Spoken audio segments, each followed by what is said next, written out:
online. This is Andrea Yount. We are preparing for Therapy Thursday, our weekly broadcast on mental health topics. Therapy Thursday is brought to you by Affinity Counseling Services and A Lovely Pause. This is a test.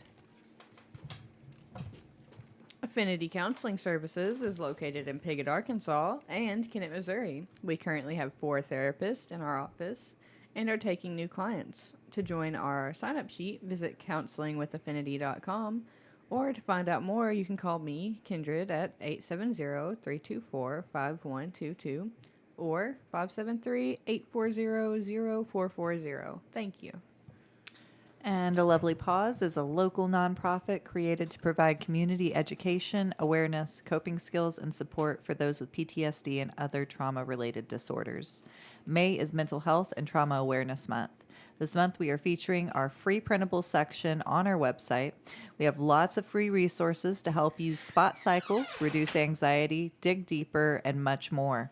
Check out our freebie section at the bottom of our website. There is something for everyone, all of you. Therapy is for everyone. Sign up for our newsletter and stay up to date on our fundraising progress, current and upcoming events, exclusive freebies, and more at A Lovely Pause, PAUSE.com. Find us on YouTube or Instagram. Or Facebook. Or Facebook. Here. Yes. Where we're at. Good thing Where it's you a are. sound test. Y'all are doing amazing. Unfortunately, our camera froze up. Oh. Yep, we'll have to restart OBS, probably. Yeah. That was... Oh, we're back. We're back. Oh, okay, never mind. So we don't have to redo that? That's why we do sound tests. Yeah. All right, awesome. Okay. All right. Good. Sweet. Yeah. I fixed it. Oh my God. Sound tests aren't supposed to be too polished. All right, are we good on the camera? Yeah. I am going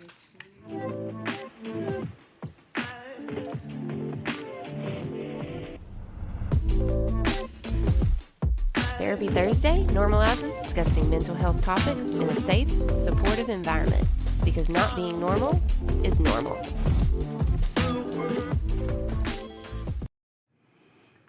Welcome to Therapy Thursday, our weekly installment here at Affinity Counseling Services, where we talk about different mental health topics from a personal and professional perspective.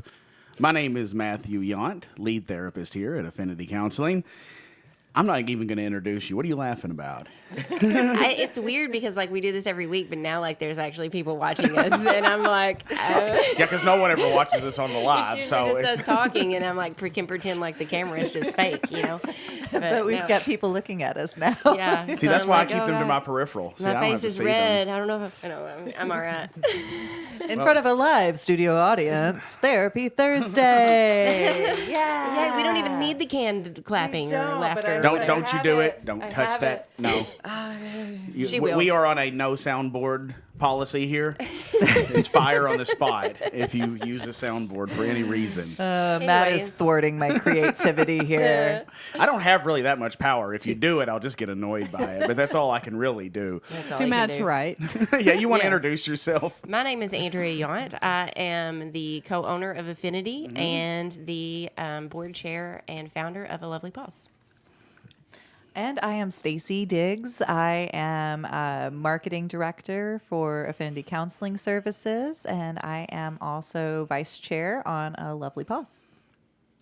My name's Kindred, behind the camera, as Thought you were going to always. start spitting some raps there. Like, my name is Kindred. Yeah, No. that's hard to rhyme with Kindred. That would be hard.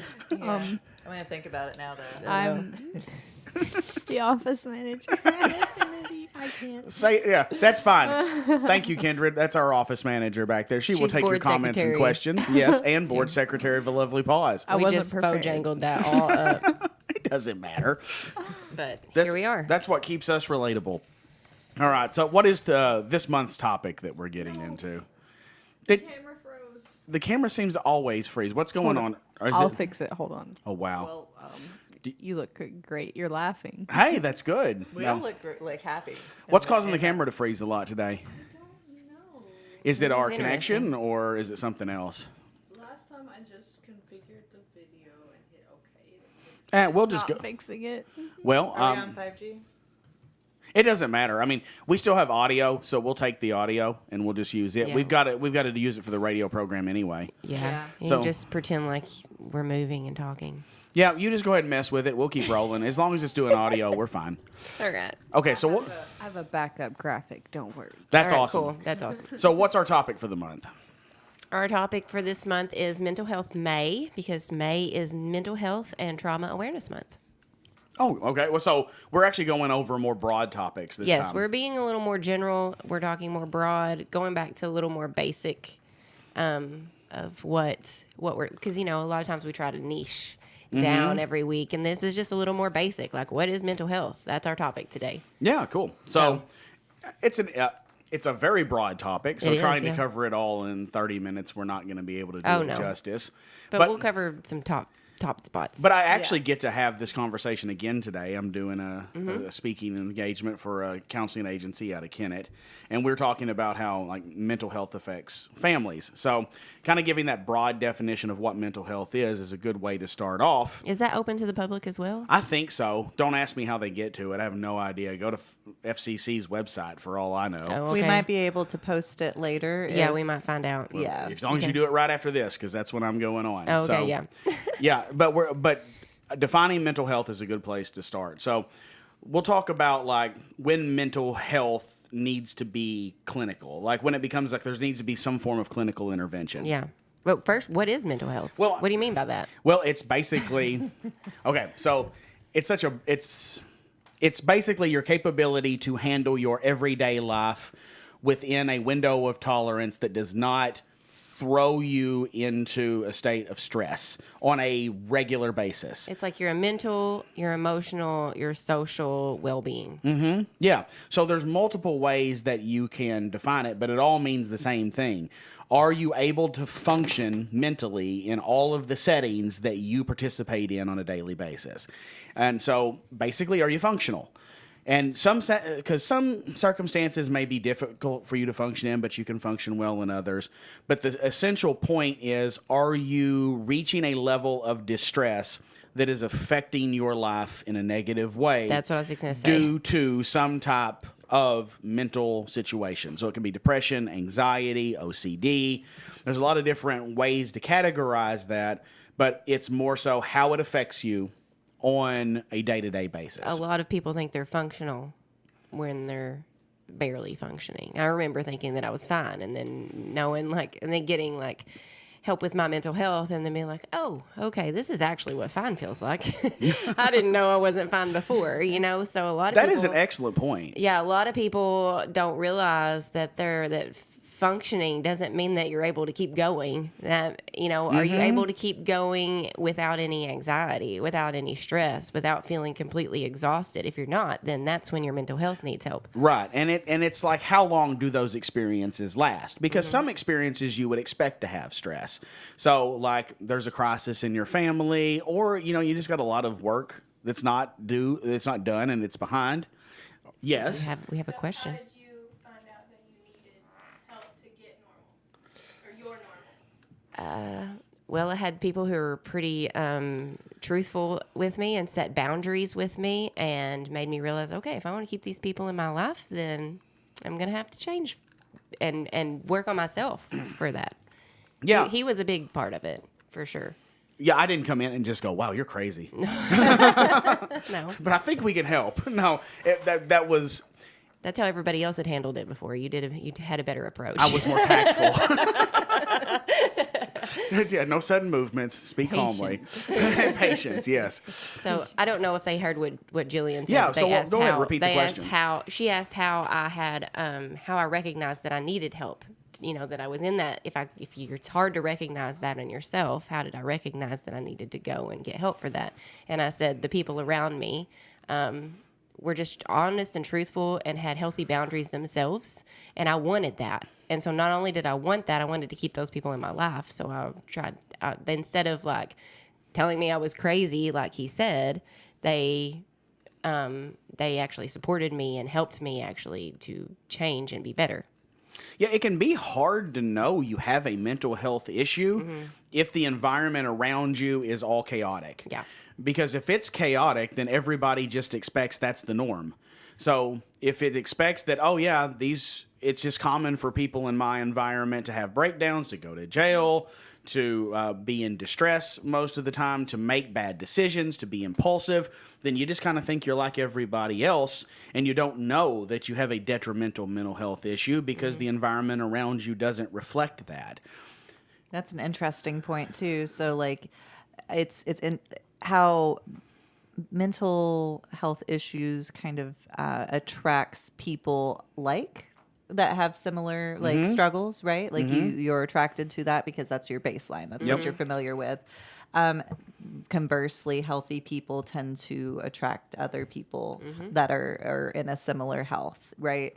Not all the time, and it can But a be lot of vice times. versa. Yeah, because like there's either those healthy boundaries there or there is not, and those baselines are established, right? So like when you're constantly dealing with mental health crises, like that's normal. Like you don't know any different, Right. Yeah. Yeah. So with that being normal, you just function in this state and you think that's the way that life is.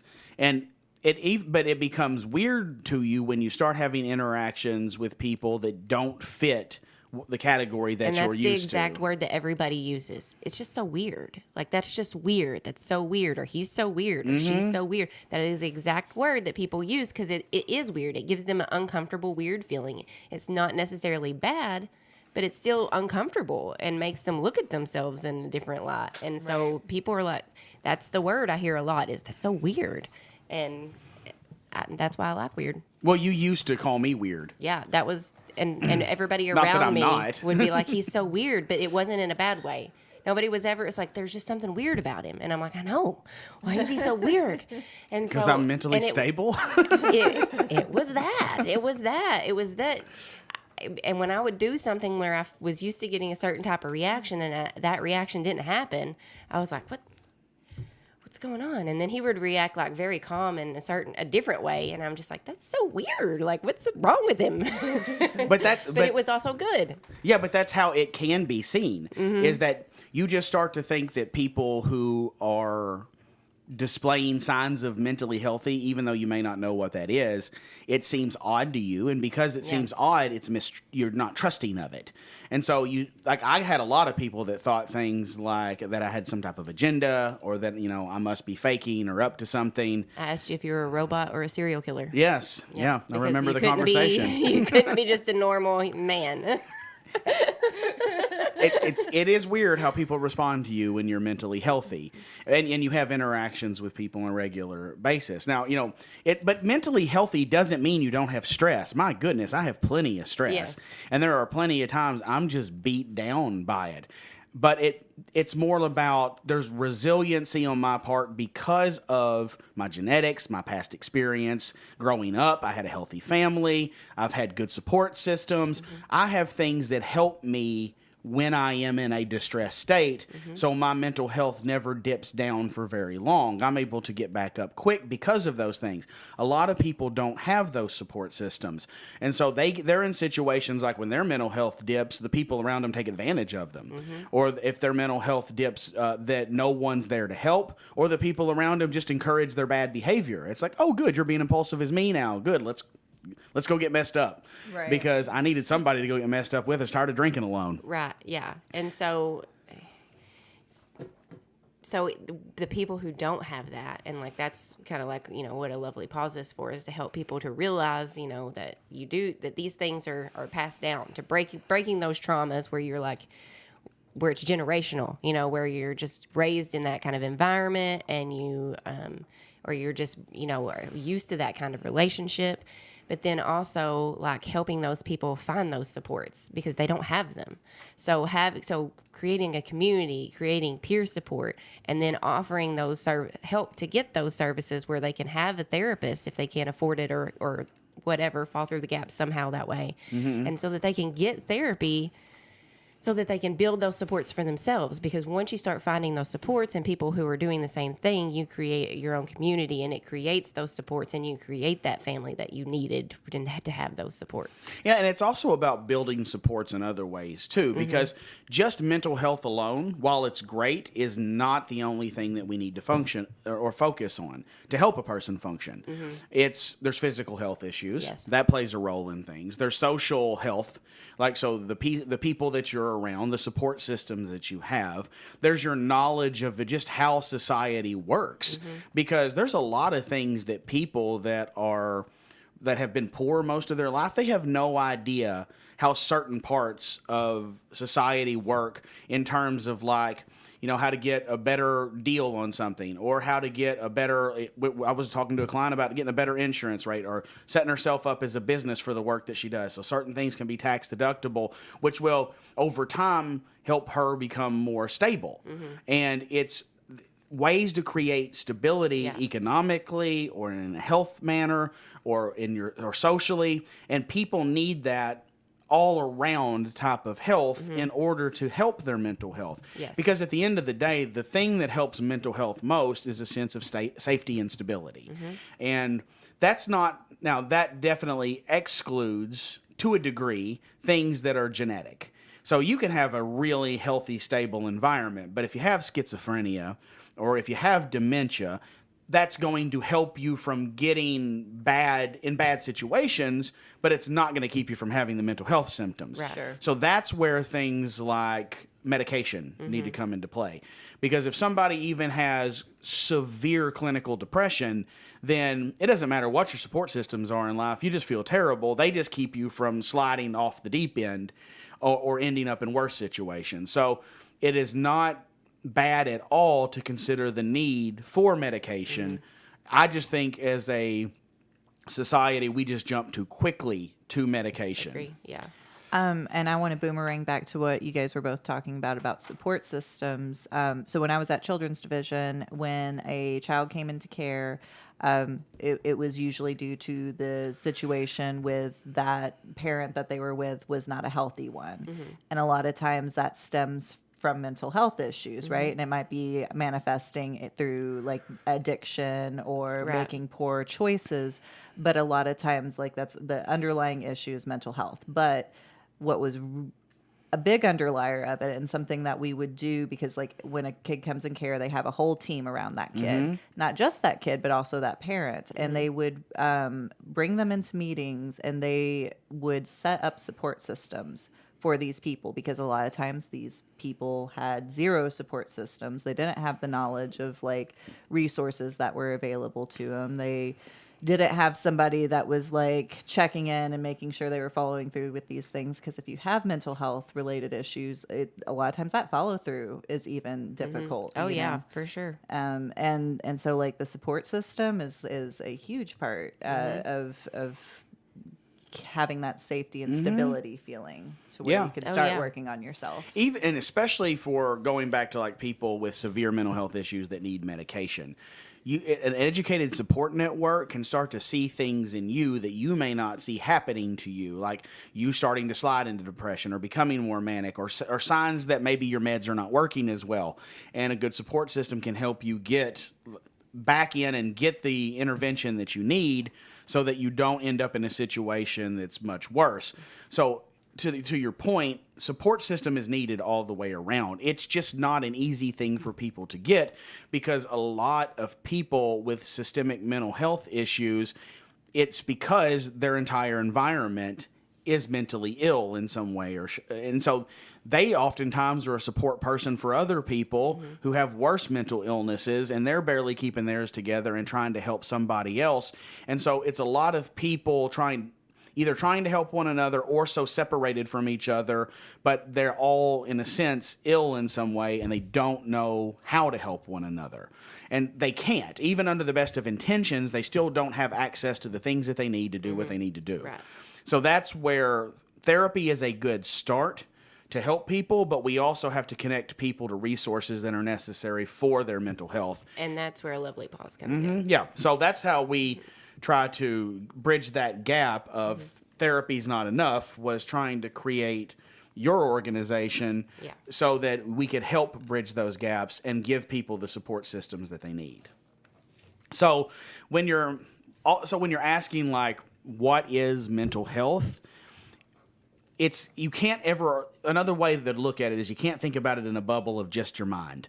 You Exactly, have, it's that your, is very because true. your physical body plays a huge role in your mental health. Your social, emotional, physical, mental, all your well-being has an effect on your mental health. Everything that is you has an effect on your mental health. Anything that affects you has an effect on your mental health. Well, just thinking of the physical, I mean, look at what you have Hashimoto's, which is an autoimmune disorder, and it has stages and it can be severe. You're not in a not severe stage, thank goodness. No. But what does it do to you, to your mental health, when you notice that you're having a flare up from your autoimmune disorder? Well, first of all, I want to point out that it is there's lots of research to support that autoimmune disorders are connected to trauma. Yeah. So if if you're a woman and you have trauma, then you have a really high chance of having an autoimmune disorder.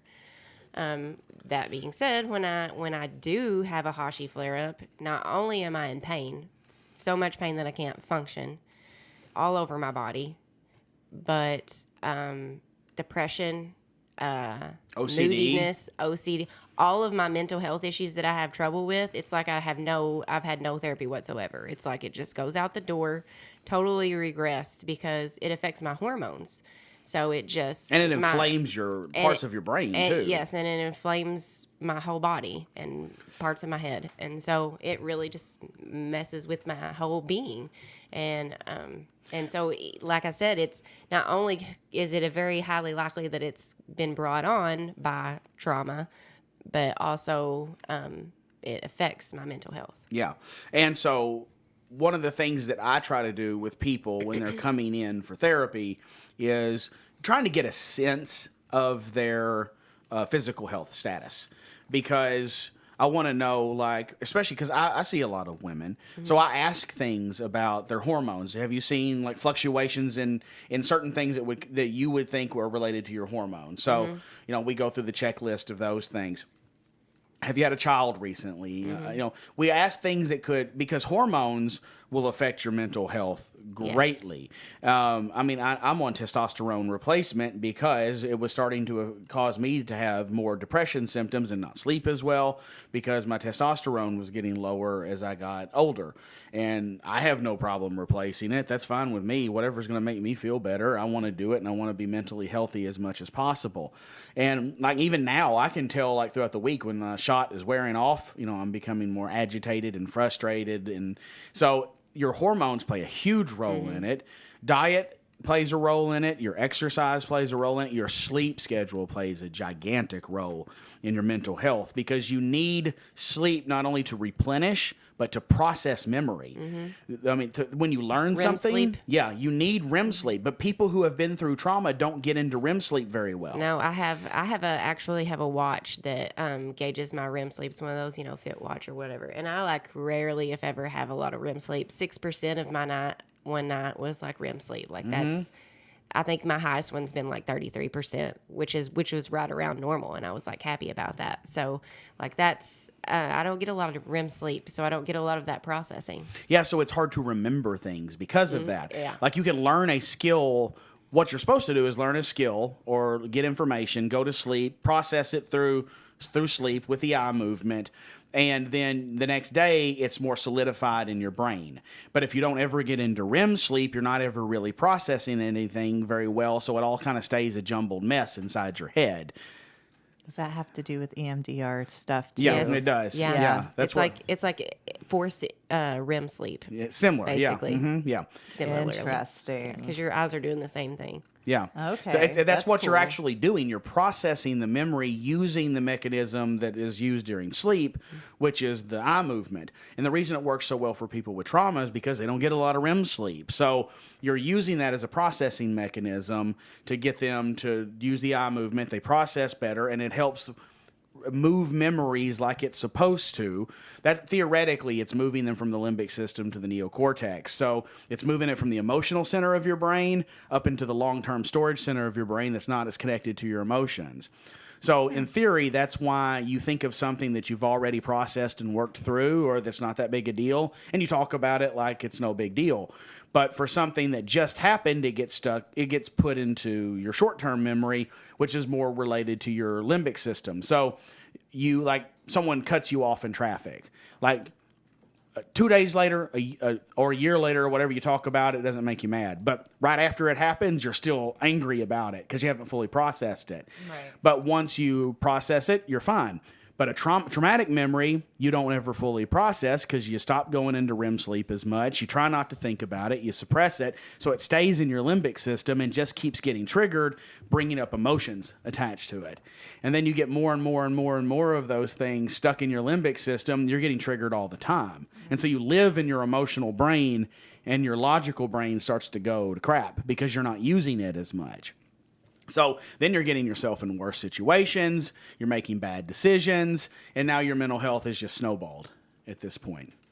And so EMDR helps you to take those experiences without having to even know that there may be something that you're holding on to, right? Like you don't even have to be fully conscious that it's something that's still like bothering you. Yes and no. It's kind of like this. It's like what we're doing with EMDR is we go down a chain of memories that are related to a specific thought process about yourself. So like I'm weak, I'm stupid, I'm unlovable, whatever it is. Now, you may not know the root cause, but you can name things down that chain. But once we start working down the chain and processing the memories, a lot of times the root cause comes up.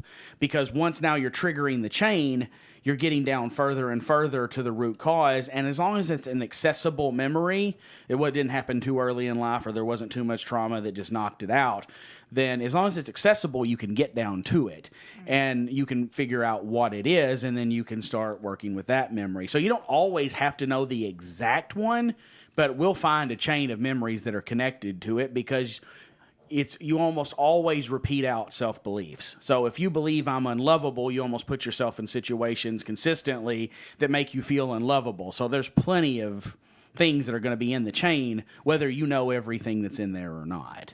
Okay. Yeah, so you don't have to have a full understanding, because I got plenty of people that come in and go, I don't remember anything before the age of like 14.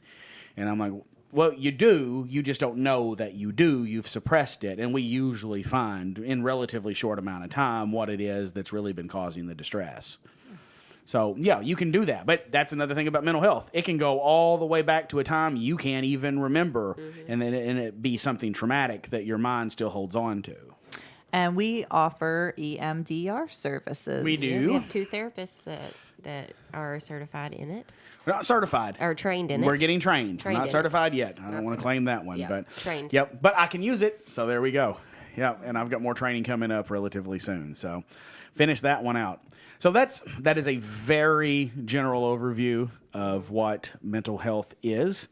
But it at least helps people understand the need to see that mental health is not in a bubble. It is connected to many other parts of your life, and the best thing you can have is a support system. Yes. And if you're looking for any type of support system to start with, therapy is a good place to start, and we are always happy to help. So if you want to reach out for therapy services, you can contact us here at Affinity Counseling. You can go to our Facebook page, Affinity Counseling Services, that's AFFINITY, or you can contact us at the Piggott office at 870-324-5122, or you can contact us at Kennett at 573-840-0440 or counselingwithaffinity.com. I just wanted to mention that A Lovely Paws is having our next fundraiser on June 5th at 3 p.m. It's a at cool one. Forest Roots Bar, Grill, and Bottle Shop at Hockham. We are having a poker tournament, Texas Hold'em tournament, and we are also going to have bingo in the restaurant. The tournament will be on the porch, and then we are going to have silent auction as well. So if you're interested in any of that, you can check it out on our website, alovelypaws.com, and click on the fundraising events tab. Also, we have a goal of $5,000 to raise $5,000 by this fall so we can start serving our first clients.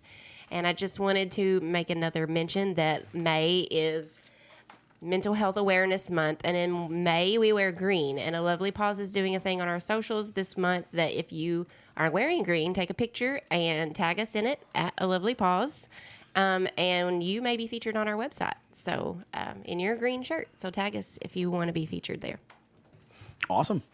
All right. Well, that's a really cool fundraiser. I really like that, especially since I'm the one that came up with it. I really like it. So I think we came up with it Started playing in your house. It did, yeah, playing poker with Tony actually over there. Yeah, so Every time we have a meeting, the guys, well, when they're all together, they Yeah. get together and play poker and with their change and raise money for us while we're. change. We throw $10 in a hand. Yeah, dadgummit. you do sometimes. We got $50 once. You got $90 We last got time. $90. Yes, Oh, yeah. absolutely. So they're just raising money for us during our meeting. Yeah, Fran's husband showed up and just started kicking our butt.